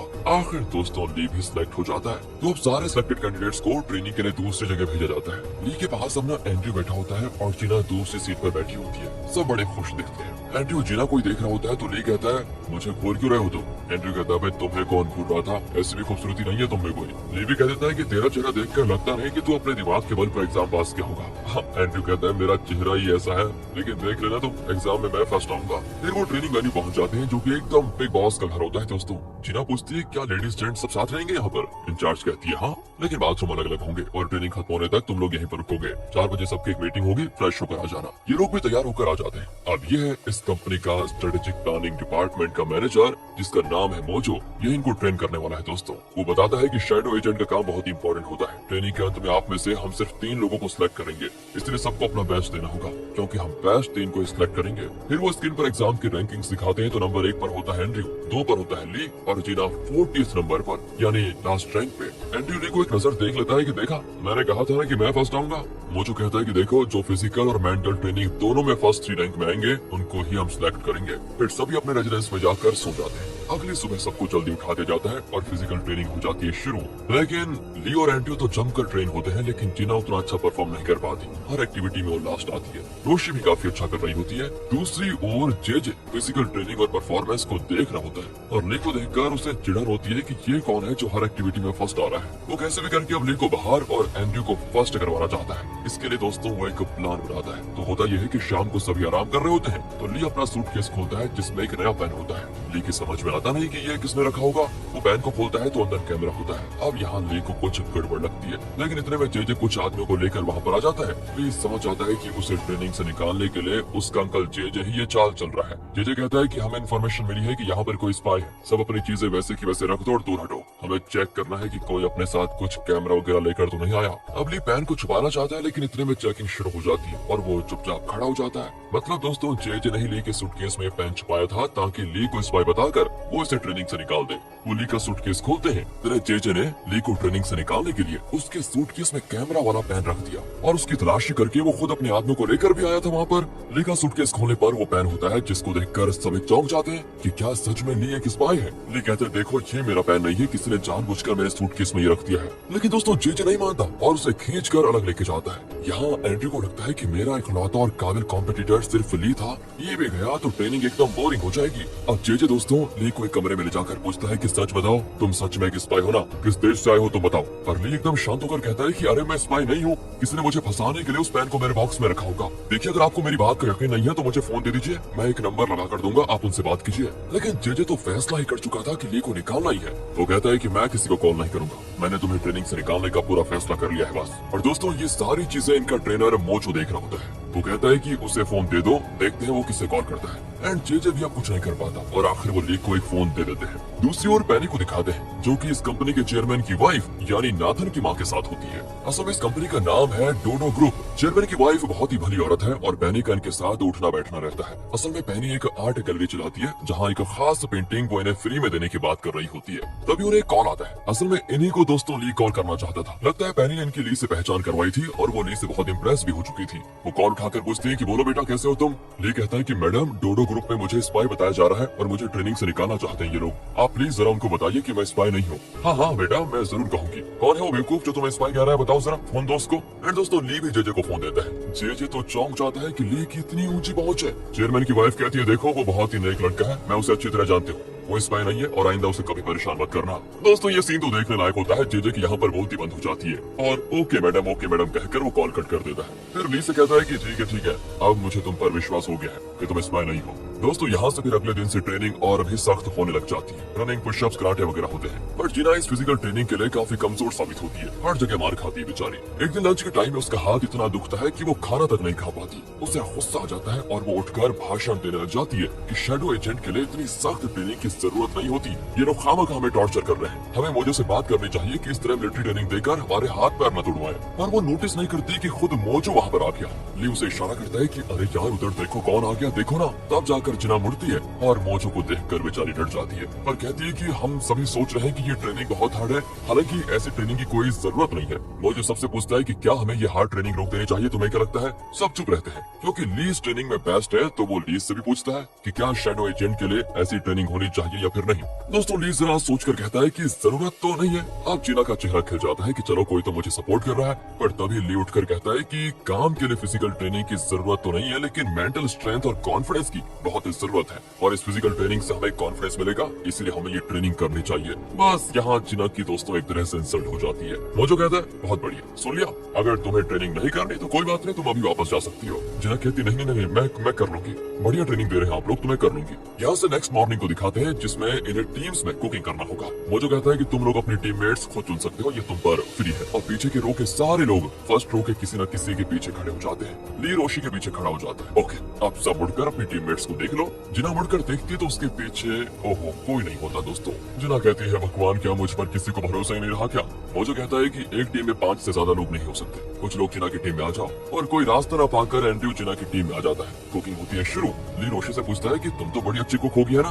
रोशी कहती है मैं नूडल्स अच्छा बना लेती हूँ बस। अरे वो सब तो अच्छा ही बना लेते हैं, क्या तुम्हें फिश चिकन वगैरह ये सब कुक करना आता है क्या? वो कहती है ये सारी चीजें क्या होती है? और दोस्तों इस पर सभी हंस देते हैं। दूसरी ओर जिना को दिखाते हैं जो शायद कुकिंग में बहुत एक्सपर्ट लगती है। वो जल्दी जल्दी काम कर रही होती है। ये देखकर तो ली की टीम सोचती है कि शायद हमने गलती कर दी, हमें जिना की टीम में पहले चले जाना चाहिए था। कुकिंग के नाम पर ये लोग मजे भी कर रहे होते हैं। फिर मोजो और इंचार्ज खाना टेस्ट करने आते हैं। ली की टीम का खाना तो जला हुआ होता है। आखिर में वो जिना की टीम का डिश टेस्ट करते हैं तो भाई लाजवाब होता है ये। इस कुकिंग राउंड में जिना की टीम विनर घोषित हो जाती है। अगले दिन की बात है, जेजे एंड्रयू से मिलता है और कहता है कल एक और एग्जाम होने जा रहा है, उसमें भी तुम्हें फर्स्ट आना है। और ये कहकर वो उसे आंसर्स भी देता है। पर दोस्तों एंड्रयू को ऐसा करना अच्छा नहीं लगता और कहता है देखो मैं चीटिंग नहीं करना चाहता, बल्कि मैं अपनी काबिलियत से आगे बढ़ना चाहता हूँ। लेकिन जेजे तो उसका ब्रेन वॉश करता है। अरे अगर एग्जाम में फर्स्ट नहीं आए तो अपने पिता के करीब नहीं जा पाओगे और वो तुम्हें देखेंगे तक नहीं। इस पर वो आंसर्स को ले लेता है। एग्जाम होता है और उसका रिजल्ट भी दिखाया जाता है। एंड्रयू फिर फर्स्ट आ जाता है और ली सेकंड, जबकि 40th रैंक से 30th रैंक पर जिना पहुंच जाती है। वो थोड़ा खुश होती है कि चलो मैंने कुछ इम्प्रूवमेंट तो किया। और ली को लगातार एंड्रयू पर शक होता है। वो पूछ लेता है कि भाई हम सब बहुत पढ़ाई करते हैं तब जाकर अच्छे नंबर लेकर आते हैं, पर तुम तो हमेशा आराम से बैठे रहते हो, तुम फर्स्ट आ कैसे जाते हो? एंड्रयू तो दोस्तों उसको चिढ़ाता है कि अरे जीनियस लोगों को पढ़ने की जरूरत नहीं होती, वो आराम से सब कुछ कर लेते हैं, कहकर वो चला जाता है। लेकिन ली का शक और मजबूत हो जाता है ये सुनकर। नेक्स्ट होता है कराटे। एंड्रयू के साथ एक लड़की फाइट करने आती है, लेकिन लगता है उसे एंड्रयू पसंद है, इसलिए वो जानबूझकर हट जाती है। फिर रोशी के साथ लड़ने के लिए एक लड़का आता है और रोशी उसको 2 मिनट में उठाकर पटक देती है। लगता है ये मार्शल आर्ट्स में भी ट्रेंड है, लेकिन फिलहाल इसके बारे में ज्यादा कुछ पता नहीं चलता यहाँ पर। अब ली और जिना की लड़ाई होती है। ली जिना को कमजोर समझकर उसको धीरे से अटैक करता है, लेकिन वो तो ली को ही उठाकर दीवार पर पटक देती है। अब ली को गुस्सा आता है और फिर दोनों एक दूसरे के बाल पकड़कर लड़ने लग जाते हैं। दूसरी ओर पैनी को दिखाते हैं जो अपने अगले प्लान के लिए जेजे के करीब जाने की कोशिश करती है। वो गोल्फ फिल्म में जेजे से बात करने लगती है, लेकिन वो ठीक से जवाब नहीं देता। तब वो दूसरे स्लॉट पे जाकर गोल्फ खेलने की कोशिश करती है, लेकिन उसका पोज देखकर जेजे समझ जाता है कि इसे गोल्फ खेलना नहीं आता। वो पास जाकर उसे स्टिक पकड़ना सिखाता है। पैनी कहती है बहुत बढ़िया सर, आप ही मुझे गोल्फ सिखाइए ना। अब जेजे वहाँ के स्टाफ को बुलाकर कहता है कि मैडम को जरा तुम ट्रेन करो, कहकर वो चला जाता है। पैनी समझ जाती है कि जेजे को अपनी मुट्ठी में करना उतना आसान नहीं है। यहाँ से सीधे कोर्ट को दिखा दे जहाँ डोडो ग्रुप और दूसरी कंपनी का केस चल रहा होता है, क्योंकि इन कंपनीज का पेटेंट किसी ने रिलीज कर दिया था। उसकी लाइव वीडियो इन्हें दिखाई जाती है और जेजे कहता है कि पहली हियरिंग के बाद फिलहाल इस केस में हमारी कंपनी जीतने की पोजीशन में है। पता नहीं हमारा पेटेंट किसने रिलीज कर दिया, लेकिन दूसरी हियरिंग में एक प्रॉब्लम है, क्योंकि हमारे किसी रिसर्च स्टाफ ने दूसरी कंपनी को हमारे इंपॉर्टेंट डॉक्यूमेंट्स दे दिए हैं। उसकी कॉपी मेरे हाथ में है। इसमें ये साफ साबित होता है कि हमारे कॉम्पिटिटर के प्रोडक्ट्स को हमने इम्प्रोवाइज करके मार्केट किया है। अगर ये कोर्ट में साबित हो गया तो सेकंड हियरिंग में हम हार जाएंगे। अब तुम्हारा काम है कि तुम इस केस को स्टडी करो और सेकंड हियरिंग के लिए कोई प्लान बनाओ जिससे हम जीत जाए। वो कई सवाल करते हैं कि अगर हमारे लैब के किसी रिसर्चर ने उन डॉक्यूमेंट्स को लीक किया था तो क्या उसे किसी ने इस काम के लिए पैसे दिए थे, और अब वो रिसर्चर कहाँ है जिसने ये काम किया था? जेजे कहता है कि पता नहीं वो कहाँ पर है। पहाड़ी इलाके में जब वो कार में जा रहा था तो उसका एक्सीडेंट हो गया, कहकर वो एक वीडियो फुटेज दिखाता है। वो पूछते हैं क्या उसकी लाश मिली थी? जेजे कहता है नहीं, हाई स्पीड में जाकर उसने एज पर गाड़ी मोड़ी और सडन ब्रेक मारा, इस वजह से उसकी गाड़ी नीचे गिर गई और लगता है नदी के बहाव में उसकी लाश कहीं और चली गई। खैर अब तुम लोगों को अलग अलग टीम्स में काम करना है और सेकंड हियरिंग के लिए तैयारी करनी है ताकि फैसला कंपनी के पक्ष में हो। यहाँ मोजो बताता है कि जो टीम इसमें अच्छा परफॉर्म करेगी उन्हें बोनस पॉइंट्स भी मिलेंगे। सभी अपने अपनी टीम्स बना लेते हैं, लेकिन जिना को कोई अपनी टीम में नहीं लेता तो वो खुद एंड्रयू की टीम को ज्वाइन कर लेती है। लेकिन दोस्तों वो कुछ ज्यादा ही अकड़ रहा होता है तो जिना चिढ़कर ली की टीम में आ जाती है। और इस टीम में शेरिल नाम की लड़की होती है जो ली से कहती है ये लोकल स्कूल में पढ़कर यहाँ आई है क्या, इसे टीम में लेना एकदम बेकार होगा। लेकिन ली कहता है कोई बात नहीं, उससे भी हम टीम में ले लेते हैं, कुछ नहीं होगा। लेकिन जीना को गुस्सा आ जाता है और कहती है मुझे किसी की टीम में नहीं लेना, मैं अकेले इस केस को स्टडी करके रिपोर्ट बना लूंगी। कहकर वो लाइब्रेरी में जाती है और वहाँ से बुक्स उठाती है जिनमें इस तरह की केसेस की डिटेल्स होती है। ली और एंड्रयू कहते हैं कि हमें भी बुक्स चाहिए। जीना कड़कर कहती है कि मैं पढ़कर लौटाऊंगी तब उठा लेना तुम लोग। दूसरी ओर जे चेयरमैन के घर आता है। चेयरमैन का सिक्योरिटी कहता है कि चेयरमैन सेकंड हियरिंग को लेकर टेंशन में है, ध्यान से बात करना। जे अंदर जाता है तो चेयरमैन खाना खा रहा होता है। वहाँ किमी भी होती है जिसके साथ जे का अफेयर है दोस्तों। असल में किमी चेयरमैन की रिश्तेदार है, इसलिए वो यहाँ पर आई हुई है। चेयरमैन अब जे से पूछता है केस कैसा चल रहा है। जे कहता है कि सेकंड हियरिंग में हमारे जीतने के 50% चांसेस है। अब चेयरमैन गुस्से में कहता है कि वो सब मैं नहीं जानता, तुम कुछ भी करो, मेरी कंपनी को इस केस में जीतना है बस। पर चेयरमैन की वाइफ को चेयरमैन का ये बर्ताव ठीक नहीं लगता और वो बड़े प्यार से जे से कहती है तुमने खाना तो नहीं खाया होगा, आ जाओ हमारे साथ डिनर करो। पर चेयरमैन अपनी वाइफ पर भड़क जाता है क्योंकि वो अपने से कम दर्जे वालों के साथ बैठकर खाना पसंद नहीं करता दोस्तों। जे बहुत ही इंसल्टेड फील करता है लेकिन कहता है शुक्रिया मैडम पर मुझे भूख नहीं है। और यहाँ तो किमी को भी चेयरमैन पर गुस्सा आ जाता है, वो भी बिना खाए उठकर चली जाती है। यहाँ दोस्तों जैसा कि ली को एंड्रयू पर शक था तो वो हर वक्त उस पर नजर रखता है। एंड्रयू को एक कॉल आता है और वो कॉल अटेंड करता है। ली की कान तो बहुत तेज है, ये तो हम जानते हैं। तो उसे उस आदमी की आवाज भी आती है जो फोन पर एंड्रयू से बात कर रहा है मतलब, और वो आवाज होती है जे की। जे एंड्रयू से अकेले में मिलना चाहता है और अब ली सोच में पड़ जाता है कि जे एंड्रयू से क्यों मिलना चाहता है। यहाँ से दिखाते हैं कि जे और एंड्रयू एक जगह बैठे होते हैं। जे एंड्रयू को एक पेन ड्राइव देकर कहता है कि इसमें इस केस की कुछ डिटेल्स है। दरअसल हमें आइवन नाम की कंपनी पर शक है कि उसने हमारा पेटेंट रिलीज करवाया। तुम इस बात को अपनी रिपोर्ट में लिखोगे तो बाकी टीम से तुम आगे निकल पाओगे। ली कुछ दूर पर बैठा होता है और उनकी बातें साफ साफ सुन रहा होता है। वो तुरंत आइवन कंपनी की डिटेल्स को सर्च करने लगता है। दूसरी ओर रोशी को दिखाते हैं जो जॉगिंग करके एक बेंच पर बैठी होती है। उसके पास एक आदमी बैठा होता है जिसने चश्मा पहना है। रोशी उसे कहती है मुझे तो नेशनल इंटेलिजेंस एजेंसी में भी ऐसी सख्त ट्रेनिंग नहीं मिली जो यहाँ पर मिल रही है। मतलब दोस्तों रोशी एनआईए के लिए काम करती है और किसी मकसद के साथ ही वो इस कंपनी को ज्वाइन करने आई है। बाद में कहता है कि जो भी हो तुम सावधान रहना। वैसे इस आइवन कंपनी का नाम बीच में आ रहा है इसमें, उसके बारे में भी तुम रिसर्च कर लो। इस तरह वो रोशी को कुछ हिंट देकर चला जाता है। यहाँ ली की टीम और एंड्रयू की टीम एक दूसरे को चुनौती देती है कि इस केस रिपोर्ट में तो हम ही जीतेंगे। एंड्रयू तो कहता है कि अरे मेरे पास एक स्पेशल स्ट्रेटेजी है जिसके जरिए मेरा जीतना 100% कंफर्म है। ली कहता है अरे दिन में सपने मत देखो, मेरी टीम ही जीतेगी समझे। कहकर वो चला जाता है। लेकिन तब शेरिल जो कि ली की टीम में है वो मुड़कर एंड्रयू को देखकर हंसने लग जाती है। लगता है वो एंड्रयू को पसंद करती है। एंड्रयू भी इस बात को नोटिस कर लेता है। वो शेरिल को अकेले में बुलाकर कहता है देखो जीतूंगा तो मैं ही, कुछ भी हो जाए अगर तुमने मेरी मदद की तो मैं अपने रिपोर्ट में तुम्हारा भी नाम लिखूंगा कि सबसे इम्पोर्टेंट पॉइंट्स तुमने दिए थे। क्या कहती हो? और दोस्तों शेरिल जो पहले से एंड्रयू पर फिदा है वो ली की रिपोर्ट के बारे में उसको बहुत कुछ बता देती है। वो कहती है कि ली को शक है कि असल में वो स्टाफ कार एक्सीडेंट में नहीं मरा था बल्कि उस स्टाफ ने जानबूझकर ऐसी सेटिंग की थी। यहाँ से सीधे ली और रोशी को दिखाते हैं। ये दोनों उसी जगह जा रहे होते हैं जहाँ उस स्टाफ का एक्सीडेंट हुआ था और जो वीडियो फुटेज में दिखाया गया था। ली जानना चाहता है कि उस आदमी की कार किस तरह उलटकर नीचे नदी में गिरी होगी। वो तेज चलाता है और उस जगह पे कार को उस तरह घुमाता है और ब्रेक मारता है, लेकिन कार फैन से टकराती ही नहीं। यानी उस स्टाफ ने जानबूझकर अपनी कार को नीचे गिराया होगा। वो एक्सीडेंट तो नहीं था बल्कि उस स्टाफ की कोई चाल थी। ली दोस्तों ये सब कुछ कह रहा होता है लेकिन तभी पीछे से कार तेजी से आ रही होती है। लगता है वो कंट्रोल खो चुकी है एंड वो सीधे आकर ली की गाड़ी को टक्कर देकर रुक जाती है। उसके अंदर से निकलती है जीना।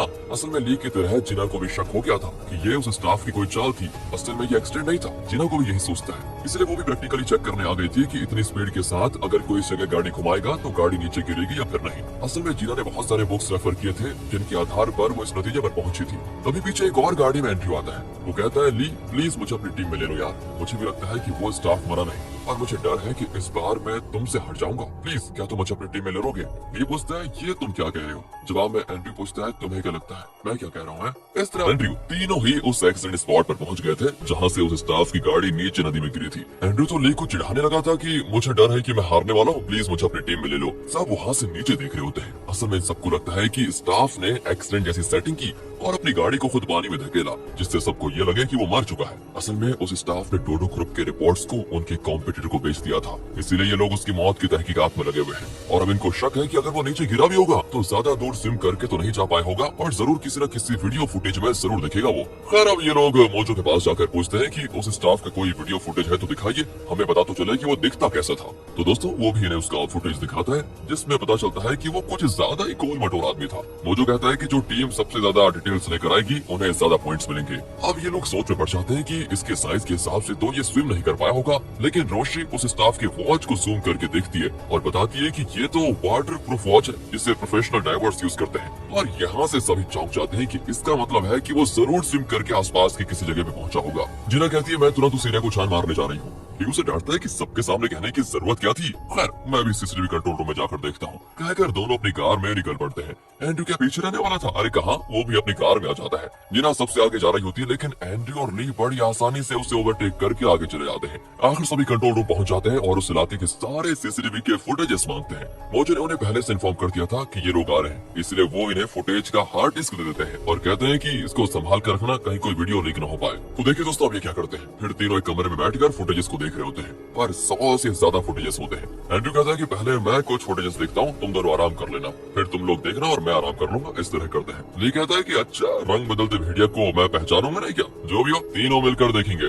जीना और कहती है कि अरे तुम दोनों आराम कर लो, मैं देखती हूँ। पर 2 मिनट में वो बैठी सो जाती है दोस्तों और ली के कंधे पर सर रख लेती है।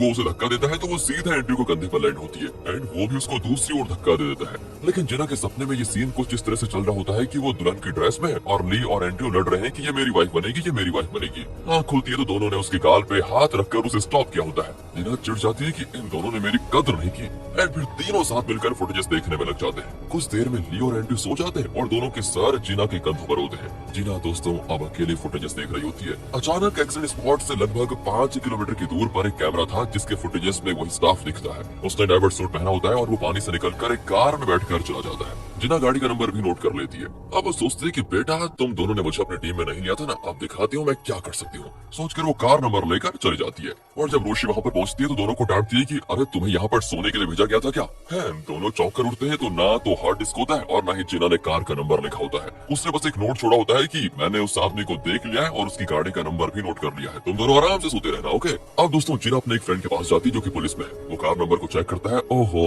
तो पता चलता है ये रजिस्टर्ड नंबर है ही नहीं, इसलिए इस गाड़ी को पता लगाना बिल्कुल नामुमकिन है। लेकिन वो प्रॉमिस करता है कि आसपास के इलाके में मैं चेक करवाता हूँ और देखता हूँ ये गाड़ी किसने देखी है या फिर नहीं। यहाँ से सीधे उसी नंबर प्लेट वाली कार को दिखाते हैं जो ब्रिज के नीचे खड़ी होती है दोस्तों। और तब एक आदमी वहाँ पर आता है और गाड़ी के अंदर बैठे आदमी को रॉबिन के नाम से बुलाता है। तभी गाड़ी का ग्लास नीचे उतरता है और उसके अंदर बैठा आदमी कहता है कि मुझे उस नाम से मत बुलाओ, मैंने अपना नाम कब का बदल लिया है तुम्हें पता नहीं है क्या, और मेरा नाम जॉय है। और यहाँ पर रिवील होता है कि रॉबिन ही वो स्टाफ है जिसने अपने एक्सीडेंट का ड्रामा किया था। इसी ने डोडो ग्रुप की रिपोर्ट्स उसके कॉम्पिटिटर को बेची थी। फुटेज में ये मोटा था लेकिन अब लगता है इसने अपना हुलिया ही चेंज कर लिया है। और ये आदमी जो उससे बात कर रहा है ना, ये डोडो ग्रुप की कॉम्पिटिटर कंपनी का लॉयर है दोस्तों, इसका नाम है चार्ल्स। इसी ने रॉबिन को पैसे देकर डोडो ग्रुप की रिपोर्ट्स को इलीगली खरीदा था। अब वो भी रॉबिन को एक मोटी रकम देकर कहता है कि ये एक लास्ट टाइम है, इसके बाद तुम्हारा और मेरा कोई कनेक्शन नहीं होगा, समझे? मुझसे एक और बात याद रखना, और पैसों की उम्मीद तो मत करना, गुड बाय। ये कहकर वो रॉबिन को भेज देता है। रॉबिन तो बड़े मजे से पैसे लेकर निकल जाता है और रास्ते में ट्रैफिक सिग्नल पर एक कैमरा होता है जो उसकी गाड़ी के नंबर प्लेट को आइडेंटिफाई कर लेता है और तुरंत सारे पुलिस स्टेशन को अलर्ट मिल जाता है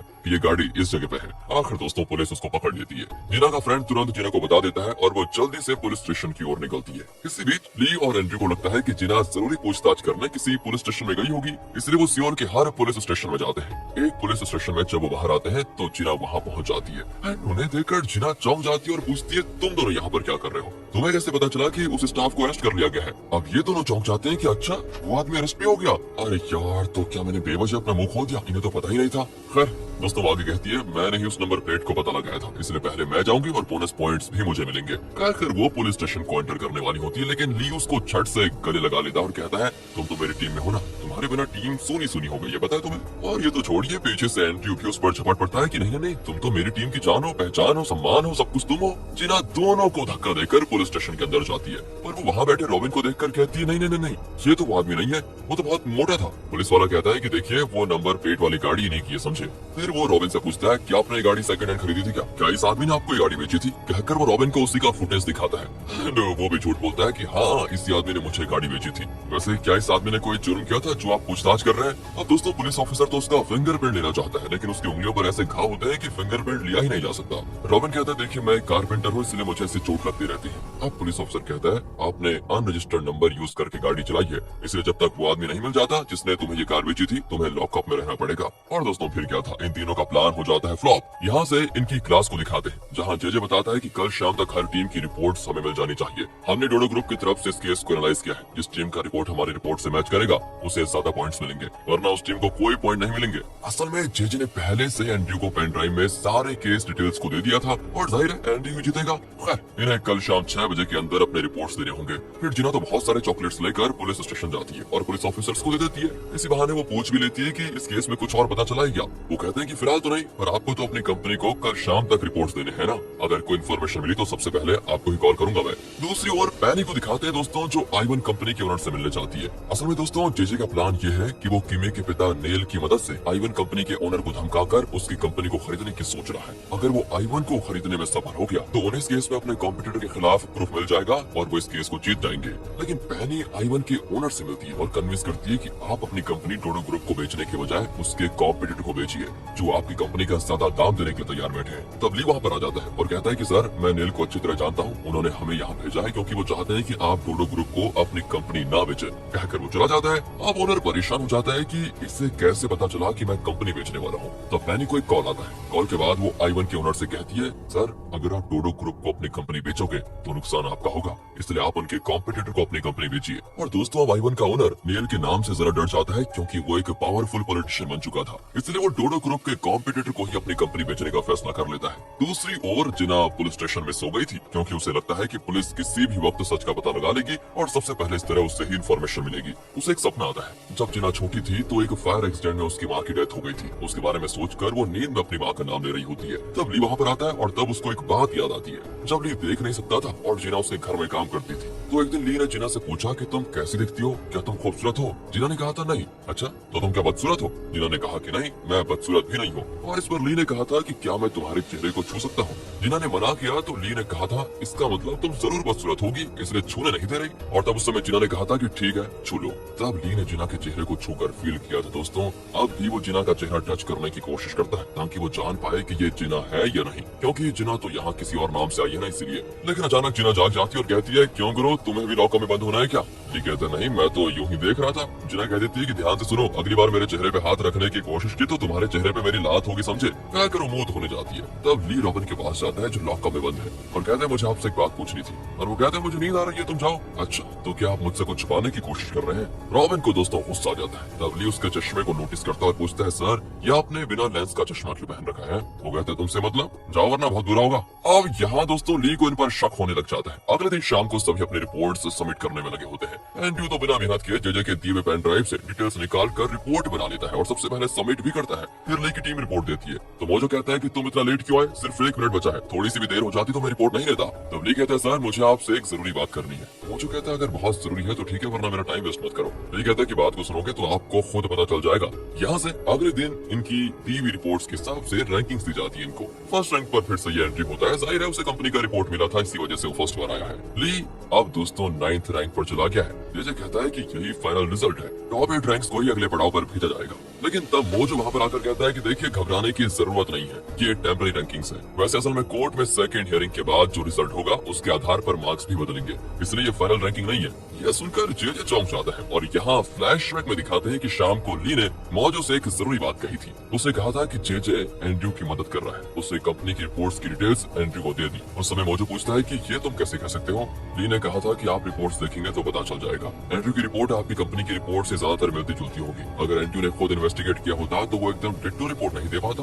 यही नहीं, मैंने उन दोनों को बात करते हुए सुना भी था। और दोस्तों इसी वजह से मोजो कह रहा था कि ये फाइनल रिजल्ट नहीं है। अब जेजे तो उस पर भड़क जाता है कि ये तुम क्या कह रहे हो, तुम होते कौन हो? मोजो कहता है मुझे लगता है कि एंड्रयू को चीटिंग करके हर राउंड में फर्स्ट आ जाता है। कोर्ट में सेकंड हियरिंग का फैसला आने दीजिए, फिर अनाउंस करेंगे फाइनल रिजल्ट को।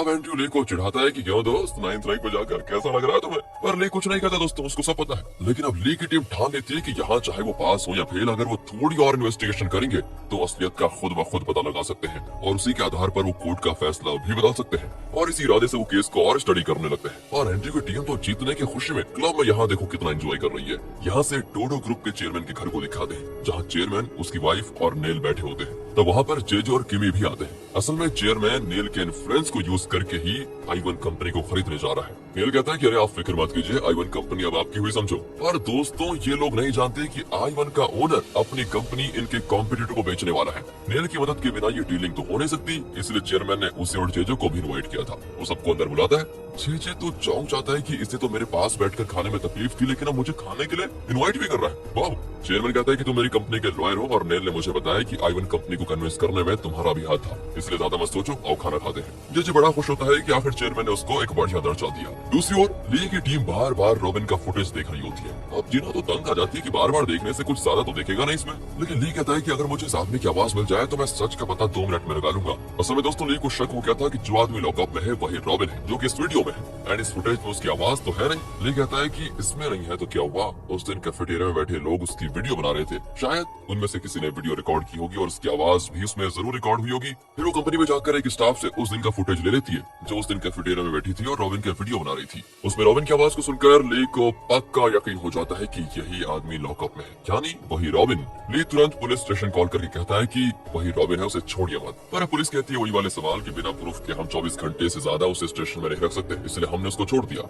लेकिन उन्हें प्रूफ भी भेजा जाता है तो वो ली को रॉबिन का एड्रेस भेज देते हैं क्योंकि ली उस जगह के पास ही है। वो कहते हैं कि तुम वहाँ पर पहुंचो, हम अभी निकल रहे हैं। इसी बीच रॉबिन दोस्तों अपने घर पहुंचता है। वहाँ जिम के सारे इक्विपमेंट्स होते हैं। लगता है खूब वर्कआउट करके इसने अपना वेट घटा लिया है। एक ग्लास के पीछे बड़े बॉक्स में बहुत सारा पैसा होता है जो इसे डोडो ग्रुप के कॉम्पिटिटर ने दिया था। एंड वो बॉक्स को उठाकर वहाँ से भागता है, लेकिन ली की टीम वहाँ पर पहुंच चुकी थी और दोस्तों रोशी सीधे उसको मार के गिरा देती है। ली और जीना एकदम शॉक हो जाते हैं कि ओह इसमें इतनी ताकत कहाँ से आई। वो नहीं जानते कि रोशी तो एनआईए में थी। इससे पहले कि वो कोई सवाल करते रोशी कहती है अरे ये बस मेरी ट्रेनिंग का कमाल है, वैसे फाइटिंग तो कोई भी सीख सकता है, इसमें क्या बड़ी बात है। इस तरह दोस्तों रॉबिन पकड़ा जाता है। अगले सीन में कोर्ट में दिखाते हैं कि इस केस की सेकंड हियरिंग है और शायद फैसला भी सुनाया जाएगा। डोडो ग्रुप का लॉयर यानी जे और कॉम्पिटिटर का लॉयर चार्ल्स वहाँ पर आए होते हैं। डोडो ग्रुप के लोग बहुत रियलाइज्ड होते हैं, ये सोचकर कि आइवन कंपनी तो उनकी हो जाएगी, लेकिन दूसरी ओर दिखाते हैं कि आइवन का ओनर डोडो ग्रुप के कॉम्पिटिटर के साथ डीलिंग साइन कर चुका है। और जब ये खबर नाथन को मिलती है तो वो जे को कॉल लगाकर खूब चिल्लाता है कि अगर हम ये केस नहीं जीते तो तुम्हारी नौकरी कहीं समझो,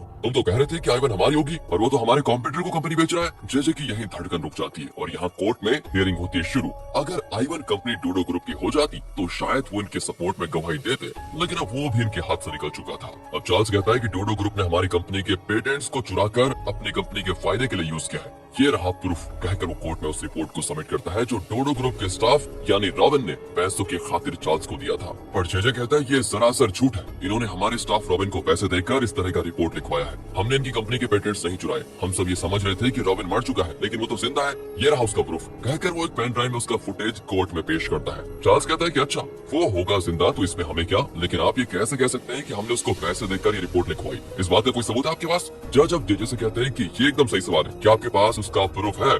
जे बिल्कुल चुप रहता है क्योंकि उसके पास इसका कोई प्रूफ है नहीं। प्रूफ न होने की वजह से जज कॉम्पिटिटर के पक्ष में फैसला सुनाने वाले होते हैं कि तभी एंट्री होती है लेगी।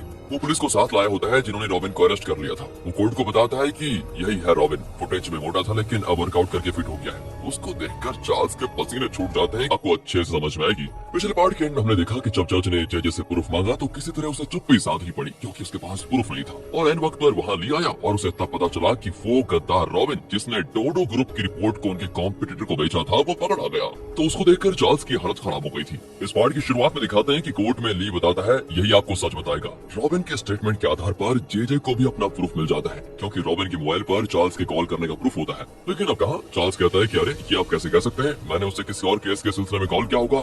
लेकिन दोस्तों जे जज को रॉबिन का मैसेज दिखाता है जो उसने चार्ल्स को भेजा था कि डोडो ग्रुप के लोग मेरे बारे में पूछताछ शुरू कर चुके हैं, लगता है मैं फंसने वाला हूँ। और चार्ल्स ने रिप्लाई किया होता है कि तुम किसी तरह यहाँ से दूर निकल जाओ, जब सुनवाई पूरी हो जाएगी और इस केस का फैसला हो जाएगा तब हम मिलेंगे। बस दोस्तों ये एक बहुत ही स्ट्रॉन्ग एविडेंस साबित हो जाता है। लेकिन रॉबिन कहता है मैंने वो मैसेज भेजा ही नहीं था, जरूर किसी और ने मेरे फोन से भेजा होगा। और उसकी बात पर कहाँ कोई विश्वास करने वाला था। जज भी फैसला सुना देते हैं कि इससे बिल्कुल साफ होता है कि डोडो ग्रुप ने चार्ल्स के क्लाइंट का पेटेंट नहीं चुराया है और इसीलिए हम ये केस डिसमिस कर रहे हैं। आखिर दोस्तों ली की टीम की मेहनत से डोडो ग्रुप ये केस जीत गई और सभी बड़े खुश होते हैं। लेकिन चार्ल्स बड़े गुस्से में बाहर जाता है। अब गार्ड्स रॉबिन को बाहर लाते हैं तो चार्ल्स उसको डांटता है कि तुम पर भरोसा करके मैंने सबसे बड़ी गलती कर दी। रॉबिन कहता है लेकिन पर सच में मैंने वो मैसेज भेजा ही नहीं था। यहाँ दोस्तों जे ली को शाबाशी देता है कि अगर तुम ना होते तो हम ये केस जीत ही नहीं पाते। वैसे रॉबिन तो कह रहा था कि उसने मैसेज नहीं भेजा, तो क्या तुमने उसके फोन से चार्ल्स को मैसेज किया? हाँ, ली स्माइल करके चला जाता है दोस्तों। तो फ्लैशबैक में दिखाते हैं कि ली ने पुलिस स्टेशन से रॉबिन के फोन की कॉल हिस्ट्री ले ली थी। उसने सारे नंबर्स को मैसेज किया था कि डोडो ग्रुप के लोग मेरे बारे में पूछ रहे हैं, लगता है मैं फंस जाऊंगा।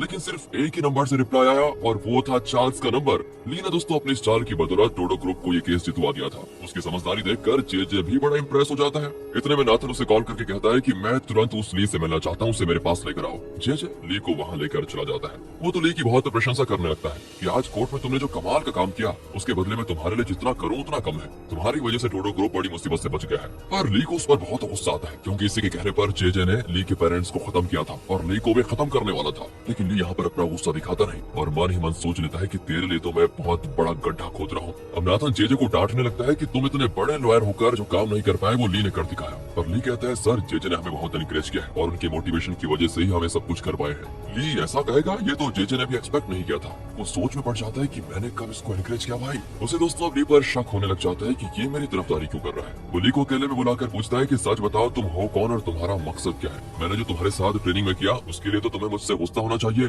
दोस्तों ली भी एक कहानी बुनने लगता है कि जब मैं यंग था तब से मेरी आशा थी कि मैं डोडो ग्रुप के लिए काम करूं, यहीं पर अपना फ्यूचर बनाऊं, खासकर अपनी छत्र छाया में। जे को भी उस पर विश्वास हो जाता है और ली को जाने देता है। और अब कॉन्फ्रेंस रूम में इनके फाइनल रिजल्ट्स दिखाए जाते हैं। उसमें ली ऑब्वियसली फर्स्ट रैंक पर होता है और जीना सेकंड रैंक पे।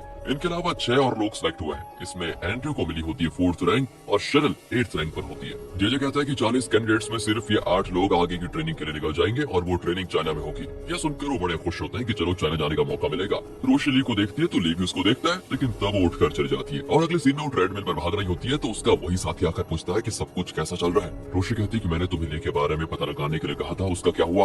वो भी कह देता है कि तुम्हें उस पर इतना शक क्यों है। रोशी कहती है उसका रंग ढंग मुझे बड़ा अजीब लगता है, मुझे जानना है कि वो असल में है कौन। वो हर काम को एक प्रोफेशनल की तरह करता है और लगता ही नहीं कि ये उसका पहला जॉब है। यहाँ एंड्रयू और जे एक बार में मिलते हैं। एंड्रयू बहुत परेशान होता है तो जे उसे हिम्मत देता है कि देखिए आने वाले पड़ाव में तुम ही जीतोगे, फिक्र मत करो। एंड्रयू कहता है ली मेरे रास्ते का पत्थर बन गया, मैं उसे कुचल के रहूंगा। तो अगले सीन में मोजो, उसके असिस्टेंट ली, जिना, एंड्रयू, रोशी, शेरिल और उनके अलावा 3 और कैंडिडेट्स की ट्रेनिंग के लिए ये सभी चाइना आते हैं। उन्हें एक बहुत बड़े लग्जरी होटल में ले जाया जाता है जहाँ मोजो बताता है कि कल सुबह ट्रेनिंग शुरू होगी, तब तक तुम लोग अपने कमरों में आराम कर लेना। और हाँ, एक कमरे में 2 लोगों को ही रहना होगा। जिना और रोशी को एक रूम दिया जाता है, शेरिल और चश्मा पहनी हुई लड़की को एक रूम, बाकी 2 लड़कों को एक रूम दिया जाता है। और ली और एंड्रयू को एक कमरे में रहना होगा। पर एंड्रयू कहता है मैं तो इसके साथ नहीं रहूंगा। इस पर शेरिल कहती है अगर एंड्रयू को ली के साथ नहीं रहना तो मैं उसके साथ रह सकती हूँ, मुझे कोई प्रॉब्लम नहीं है। मोजो को गुस्सा आ जाता है और वो डांटता है तुम लोग यहाँ पर पिकनिक मनाने आए हो क्या? जैसा कहा जाए वैसा करो चुपचाप, वरना चले जाओ घर वापस। सब घर आकर अपने अपने कमरे में चले जाते हैं। दोस्तों जिना अपने बड़े कमरे को खिड़की से देखते हुए सिटी के दृश्य को और फिर अपने बेड को, हर चीज को बहुत एंजॉय कर रही होती है। ये उसका सपना था कि वो ऐसे बड़े शहर में एक अच्छी लाइफ जिए।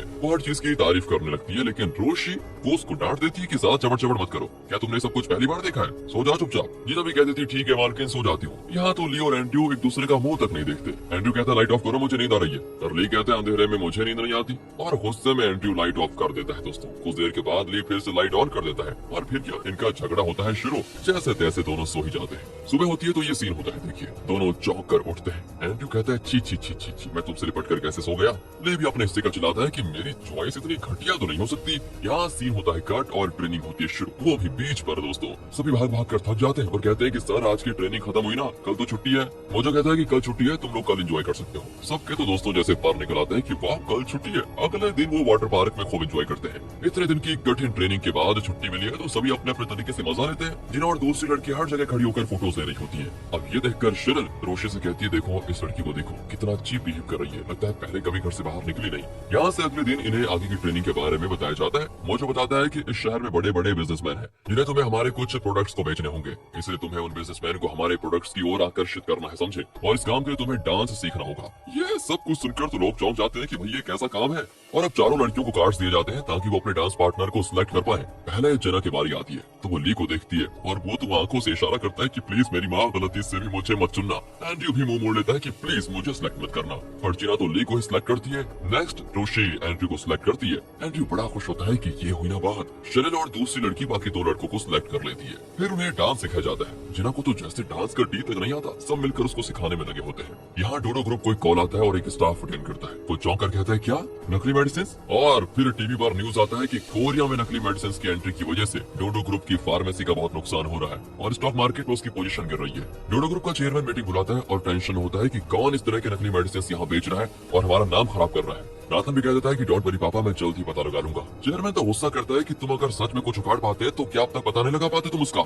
इतने में जेज आकर कहता है मैंने पता लगा लिया, उसका नाम माइकल है जो इस तरह के नकली मेडिसिन बनाने में एक्सपर्ट है। असल में चाइना की सरकार भी उसे इसी सिलसिले में ढूंढ रही है। चेयरमैन कहता है तो तुम उसका पता लगाओ और उसे तुरंत अरेस्ट करवाओ। वैसे ली की टीम अभी वही ट्रेनिंग के लिए गई है ना, वो टीम बहुत ही काबिल है और अगर जरूरत पड़े तो उनकी मदद ले लो। यहाँ पर मोजो उनको बताता है कि डोडो ग्रुप को फिर से तुम्हारी जरूरत है। ये एक नया टास्क होगा जिसमें तुम्हें माइकल नाम के इस आदमी का पता लगाना है। असल में ये डोडो ग्रुप के मेडिसिन की तरह नकली मेडिसिन बनाकर मार्केट में बेच रहा है। नकली मेडिसिन किसकी कंपनी को हमें पता लगाना है और उसे तुरंत अरेस्ट भी करवाना है। और उसे पकड़ना इतना आसान नहीं है क्योंकि उसके इर्द गिर्द हमेशा गार्ड्स होते हैं और वो बहुत ही काबिल फाइटर भी हैं। तो सर हम उसे पकड़ेंगे कैसे? मोजो बताता है कि इसके दो तरीके हैं। एक तो वो अपनी टाई में एक पिन रखता है, हमने उसी तरह के 2 पिन्स बनाए हैं जिसमें कैमरा है। अगर हम किसी तरह इस पिन को उसके टाई में फिक्स कर पाए तो हम उसके हर मूव को जान पाएंगे और उसके नकली कंपनी का पता भी लगा लेंगे। एक पिन जिना के पास होगा और दूसरा होगा रोशी के पास। तुम दोनों को उसके टाई में इसको फिक्स करने की कोशिश करनी है। अगर वो प्लान फेल हुआ तो हम दूसरा तरीका अपनाएंगे। हर हफ्ते माइकल एक गेम खेलने जाता है। अगर उस गेम में तुमने उसको हरा दिया तो वो तुम्हारे साथ मिंगल होगा और तुम उसके बारे में आराम से फिर जान पाओगे। फिर उसे पुलिस में पकड़वाने में हमें काफी आसानी होगी। लियो और एंड्रयू वो गेम खेलना चाहते हैं तो ये टास्क इन दोनों को दिया जाता है। अगले सीन में ये लोग एक पार्टी के लिए होते हैं तैयार जिसमें माइकल भी आने वाला है। इन्हें पार्टी के दौरान माइकल की टाई का पिन निकाल कर वो कैमरे वाला पिन लगाना है। सामने बहुत बढ़िया ड्रेस पहना होता है, सिर्फ जिना फैंसी ड्रेस कंपटीशन की तरह येलो ड्रेस और बाल पिंक रिबन के साथ हाजिर होती है। ली तो उसको डांट कर अकेले में लेकर जाता है और कहता है ये है तुम्हारा ड्रेसिंग सेंस? क्या है ये सर पे क्या लगा के रखा हुआ है तुमने? एकदम कार्टून जैसी लग रही हो। कहकर वो उसको उखाड़ फेंक देता है। अरे ऐसे ड्रेस में कोई पार्टी में आता है क्या? कहकर वो उसका स्लीव फाड़ देता है और नीचे कॉन भी फाड़ देता है। जिना चिल्लाती है अरे ये क्या कर रहे हो तुम? वस्त्र हरण करोगे क्या मेरा? अरे मुंह बंद करो और आईने में देखो, कहकर ली उसको आईना दिखाता है। तो अब जाकर जिना को तसल्ली होती है कि हाँ अब मैं बहुत अच्छी लग रही हूँ। और ये भूतनी की तरह मेकअप क्यों किया है तुमने? थोड़ा कम करो इसको। कहकर वो उसका मेकअप निकालता है तो जिना को थोड़ा अजीब फीलिंग होती है। ये सारा एडजस्टमेंट करके जब जिना बाहर आती है तो सभी तंग रह जाते हैं। एंड्रयू को तो विश्वास नहीं होता कि ये अचानक इतनी खूबसूरत कैसे बन गई। तब मोजो उसे समझाता है कि इस पार्टी में डांस भी होगा और माइकल भी तुम्हारे साथ डांस करेगा और तब तुम्हें उसके टाई का पिन बदलना है। यहाँ नेल को दिखाते हैं जो जेजे और अपनी बेटी किमी के साथ बैठकर खाना खा रहा होता है। वो बताता है कि मेरी पार्टी में एक एमएलए हार्ट अटैक की वजह से मर गया। अब उसकी पोजीशन के लिए मुझे एक विश्वसनीय एमएलए की जरूरत है। किमी कहती है इसमें परेशान होने की क्या बात है पापा, मैं उस पोस्ट के लिए खड़ी हो जाऊंगी आराम से। वैसे तो मैं एक प्रोफेसर रह चुकी हूँ और मुझे भी पॉलिटिक्स में इंटरेस्ट है और अगर मैं एमएलए बन गई तो आपका फायदा ही फायदा होगा। दोस्तों जेजे को भी ये आइडिया अच्छा लगता है कि अगर मेरी वाइफ पॉलिटिशियन बन गई तो मुझे फायदा ही फायदा होगा। नेल को भी ये बात ठीक लगती है लेकिन तब उसका चेयरमैन का कॉल आता है कि जल्दी मेरे घर पर आओ। नेल और किमी तुरंत वहाँ पर जाते हैं। किमी चेयरमैन की वाइफ के साथ बात करने लगती है तो नेल चेयरमैन से मिलने जाता है। पर वहाँ चेयरमैन तो अपोजिशन के एक पॉलिटिशियन से बात कर रहा होता है जिसका नाम है पॉल और ये नेल को अच्छा नहीं लगता। उसके जाने के बाद चेयरमैन नेल को बुलाता है और कहता है तुम्हारा एक एमएलए मर चुका है, वो पोस्ट खाली है तो तुम पॉल के बेटे को पोस्ट दे दो। कुछ दिन के बाद मेरी बेटी विदेश से वापस आ जाएगी और मैं उसकी शादी पॉल के बेटे से करवाना चाहता हूँ। ये सुनकर नेल तो चौंक जाता है और वो चेयरमैन को सीधे मुंह कह देता है कि असल में मैं वो पोजीशन अपनी बेटी को देना चाहता था, लेकिन अगर आप कह रहे हैं तो मुझे मजबूरन वो पोस्ट पॉल के बेटे को देनी पड़ेगी क्योंकि मैं आपकी बात को टाल नहीं सकता। वैसे आप तो जानती है कि मुझे पॉल से कितनी चिढ़ है। ये कहकर वो चला जाता है। उसके जाने के बाद चेयरमैन अकड़ कर कहता है कि मुझसे ज्यादा जवान लड़ा रहा है, मैंने इसे इस पोजीशन पर पहुंचाया, कम से कम मेरी बात तो मान ही ली इसने। अब चेयरमैन का पीए बाहर आता है और चेयरमैन की वाइफ और किमी के बीच हो रही बातों को सुनने लग जाता है। चेयरमैन की वाइफ बताती है मेरा हस्बैंड का एक लड़की के साथ अफेयर था जो डोडो ग्रुप में काम करती थी, यहाँ तक कि वो लड़की प्रेग्नेंट भी हो गई। मुझे ये बात पता चली तो मैंने उसे कंपनी से निकाल दिया। मेरे हस्बैंड नहीं जानते कि जब मैंने उसे कंपनी से निकाला तो वो प्रेग्नेंट थी। फिर वो अमेरिका चली गई और वहाँ उसका बच्चा पैदा हुआ। मैंने जेजे से कहकर उस औरत को और उसके बच्चे को रास्ते से हटाने को कहा था और जेजे ने मेरे लिए वो काम भी किया था। असल में दोस्तों ये लोग एंड्रयू और उसकी माँ की बात कर रही है। ये सुनकर तो किमी शॉक हो जाती है और पूछती है कि अगर चेयरमैन को पता चल जाता है कि वो प्रेग्नेंट थी तो शायद वो उसे कभी जाने नहीं देते। चेयरमैन की वाइफ कहती है हाँ अगर वो यहाँ पर होती तो मेरी जिंदगी बर्बाद हो जाती, अच्छा हुआ मैंने उसको भगा दिया। बस दोस्तों ये सारी बातें पीए सुन लेता है और वो सोच लेता है कि चेयरमैन का एक और बेटा भी है और वो अमेरिका की सड़कों पर लावारिस भटक रहा होगा। यहाँ पार्टी में सभी एंजॉय कर रहे होते हैं और इसे मोजो और उसके असिस्टेंट कैमरे के जरिए लाइव देख रहे होते हैं। शिरिल और उसके पार्टनर को वेटर्स का काम दिया जाता है। शिरिल कहती है उन लोगों को शानदार पार्टी ड्रेस दिया और हमें देखो वेटर्स का काम पकड़ा दिया, ये तो गलत बात है यार। मोजो कहता है देखो कैमरा रिकॉर्डिंग में तुम्हारी आवाजें भी सुनाई दे रही है, चुपचाप जो काम दिया है वो करो वरना अभी निकल जाओ वहाँ से। अरे नहीं सर मैं तो मजाक कर रही थी, कहकर वो काम पे लगी रहती है। तब माइकल अपनी कार में आता है और उसके साथ उसकी गर्लफ्रेंड होती है, उसके कई गार्ड्स भी होते हैं। कुछ देर में डांस होता है शुरू। माइकल रोशी के साथ डांस करता है और इंग्लिश में कहता है तुम काफी अच्छा डांस कर लेती हो। और रोशी जो की एनआईए में थी वो कई लैंग्वेजेस जानती है और वो भी इंग्लिश में काफी अच्छा बोल लेती है। डांस के दौरान रोशी अपना हाथ उसकी टाई के पास लेकर जाती है, लेकिन तब माइकल को कोई मैसेज आता है और वो चला जाता है। इसी वजह से रोशी उस पिन को लगाने में सफल नहीं हुई थी। कुछ देर के बाद वो लौट कर जिना के साथ डांस करता है। वो कहता है, वाह तुम तो सच में बहुत सुंदर हो। जिना की समझ में नहीं आता कि वो क्या कहे, तो माइकल पूछता है, तुम जिसके साथ यहाँ पर आई थी क्या वो तुम्हारा बॉयफ्रेंड है? जिना कहती नहीं, सिर्फ फ्रेंड है। अब जिना पूछती, तुम्हारे साथ क्या तुम्हारी गर्लफ्रेंड आई है? वो कहता है, हाँ वो मेरी गर्लफ्रेंड है, पर अगर तुम चाहो तो मैं उसे छोड़ भी सकता हूँ। आज रात मुझसे अकेले में मिलोगी तो मैं तुम्हें अपनी नई गर्लफ्रेंड बना लूंगा। कहकर वो जिना को अपने कमरे का नंबर बताता है, पर जिना गलती से उसके शूज पर चढ़ जाती है क्योंकि उसको ठीक से डांस करना नहीं आता। वो पूछता है, अरे तुम इतनी नर्वस क्यों हो? जिना कहती है, असल में मुझे उतना अच्छा डांस करना नहीं आता इसीलिए। वो भी कह देता है, कोई बात नहीं, अगर तुम चाहो तो मेरे कमरे में आ सकती हो। कहकर वो अपने कमरे का नंबर बता कर चला जाता है। जिना भी पिन रखने में सफल नहीं हुई, पर वो फैसला करती है कि अकेले माइकल के कमरे में जाएगी और ये काम पूरा करेगी। लेकिन ली चिल्ला देता है कि तुम पागल तो नहीं होगी क्या? जानती भी हो वो कितना खतरनाक आदमी है, अगर उसने कोई उल्टा सीधा कर दिया तो? और जिना कहती, देखो मेरे पास कोई दूसरा रास्ता तो है नहीं, मुझे किसी तरह इस ट्रेनिंग में टॉप करके डोडो ग्रुप में नौकरी करनी है। कहकर वो चली जाती है और माइकल के कमरे का बेल भी बजा देती है। दरवाजा खुलता है, जिना को देखकर बड़ा खुश होता है। वो उसे अंदर ले जाकर कोई ड्रिंक देता है। जिना तो उसे झट से मुंह में डालकर ग्लास खाली कर लेती है। माइकल देखता रह जाता है कि ये तो चीयर्स करने के लिए भी रुकी नहीं। तब जिना को लगता है कि ओह ये मैंने क्या कर दिया। वो थोड़ा और ड्रिंक डालकर कहती है, अब मैं ठीक से पीऊंगी। कहकर वो धीरे धीरे सिप करके पीने लगती है। दोस्तों माइकल को उसका बिहेवियर थोड़ा अजीब लगता है। फिर वो जिना के पास आने की कोशिश करता है और जिना उससे दूर हट जाती है। यहाँ वो जो टेंशन में होता है कि ये लड़की क्या कर रही है, अगर उसे कुछ हो गया तो कौन जवाबदारी होगा। अब हमें किसी भी तरह वहाँ जाकर जिना को बचाना है, किसी को वेटर बनकर वहाँ पर जाना होगा। ली जाने के लिए तैयार होता है, लेकिन तब एंड्रू कहता है, मैं भी जाऊंगा। दोनों वेटर के ड्रेस में वहाँ जाते हैं। वहाँ माइकल जिना के बहुत करीब आ जाता है और अब सोफे में जिना के खिसकने की जगह नहीं होती। वो कहता है, तुम इतनी टेंशन में क्यों हो? जिना कहती है, मुझे इन चीजों की आदत नहीं है ना इसीलिए। कहते कहते वो माइकल पर ड्रिंक गिरा देती है। माइकल कहता है, तुम नहा लो, तुम्हारी नर्वसनेस खत्म हो जाएगी। जिना कहती है, पर ड्रिंक तो तुम पर गिरा है ना, तुम नहा कर आ जाओ। ये भी ठीक है। कहकर वो अपनी टाई से पिन निकाल कर नहाने जाता है। इतने में डोरबेल बजती है। जिना टेंशन में हो जाती है कि पिन चेंज करने का अच्छा मौका मिला था, कौन ससुर आ गया। वो माइकल से कहती है, तुम नहा लो, मैं देखती हूँ दरवाजे पे कौन है। दरवाजे पे ली और एंड्रू को देखकर जिना घबरा जाती है कि अब क्या होगा। तो माइकल दरवाजे के पास